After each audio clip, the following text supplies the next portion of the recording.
আচ্ছা, ইনি 50 বছর বয়স্ক ভদ্রমহিলা। এনার মেন সমস্যা হচ্ছে ব্যাক পেন, যেটা হিপে আছে। ওনার সমস্যা তৈরি হয়েছে 2021 সালে, তারপরে 22 সালে, তারপরে উনি অপারেশন করেন, কেননা তখন লাম্বার একটা বাল্জ তৈরি হয়েছিল। অপারেশনটা করেছিলেন ডিসেম্বর মাসে। তো তখন যা রিপোর্ট পাচ্ছি তাতে যে নার্ভের যে সমস্যাটা হয়েছিল, spinal cord stenosis, spinal stenosis, operation করার পর ওনার পেনটা সেম থেকে গেছে, তবে অপোজিট সাইডে। আগে ডান সাইডে ছিল, এখন বাম সাইডে বলছেন, তাই তো? আর সেটা পায়ের দিকে রেডিয়েট করছে, ছুটছে, নামছে আর পায়ের দিকে, তার সঙ্গে পাটা অবশ্য হয়ে যাচ্ছে। এই ওনার মেন সমস্যা। তবে আবার এমআরআই করে উনি দেখেছেন যে সমস্যা ডান দিকে ছিল সেম সমস্যা আবার বাম দিকেও তৈরি হয়ে গিয়েছে। নাম্বার L2-3 এবং নাম্বার 5 আর স্যাক্রাম 1-এ, তার সঙ্গে স্পাইনাল কর্ড স্টেনোসিস এটাও হয়েছে।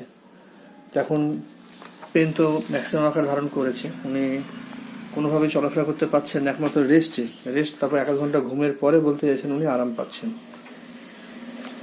এখন যে সিমটমস নিয়ে আমার কাছে এসেছেন সেটা হচ্ছে cramping, tearing pain, left hip, pain radiates downwards, relieve by lying down and sleep, তার সঙ্গে numbness leg from knee to downwards.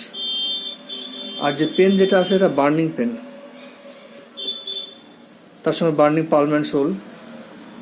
আর একটু গাইনি হিস্ট্রির মধ্যে পাচ্ছে মেট্রোপ্যাথি হেমারেজিকা, 3 মাস পর পর ওটা ডিস্টার্ব করছে ওনাকে।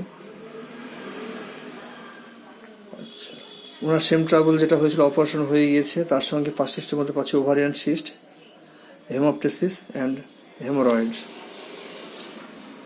আচ্ছা, ফ্যামিলি হিস্ট্রির মধ্যে পালসি, বাবার সাইডটা মায়ের গলব্লাডার স্টোন ছিল, যেটা অপারেশন করা হয়েছে।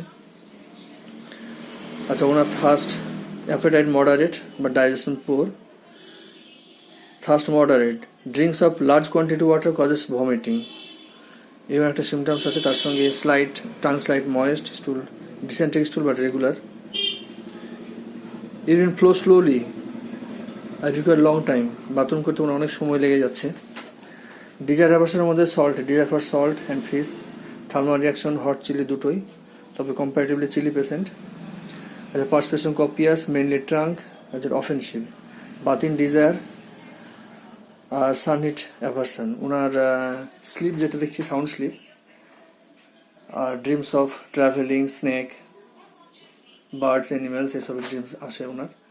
মেন্টাল সিমটম আপাতত বলতে আছে ইনডিফারেন্স, কোনো কিছু ভালো লাগে না, তাই বললেন তো আপনি। আপনার চুপচাপ ঘরের মধ্যে থাকতে ভালো লাগে, আনন্দের জিনিসটাই চলে গেছে। আচ্ছা, উইপিং মুড আছে, কথা বলতে বলতে উনি কেঁদে ফেলেন বা একটু ইমোশনাল হয়ে যাচ্ছেন, তার সঙ্গে হোম সিকনেস আছে। তো এই যে বার্নিং সেন্সেশন বা পুরো সাইকোটিক ম্যানিফেস্টেশন যেটা পাই, সিমটমসগুলো, তার সঙ্গে অনেক জায়গায় দেখা যাচ্ছে ওনার শরীরে প্রচুর মোলস আছে, ওনার শরীরে প্রচুর মোলস আছে, ব্ল্যাক স্পট মোলস আছে। হাতটা দেখেন, হাতে এই সাইডে বা এই হাতেও আছে, প্রচুর পরিমাণে দেখলাম। Burning pain, desire aversion, thermal reaction, এছাড়াও বেশ করে ওনাকে মেডোনিন 0/2 প্রেসক্রাইব করা হলো। আশা করছি উনি সমস্যা নিয়ে এসেছেন তা আস্তে আস্তে পুরোই চলে যাবে।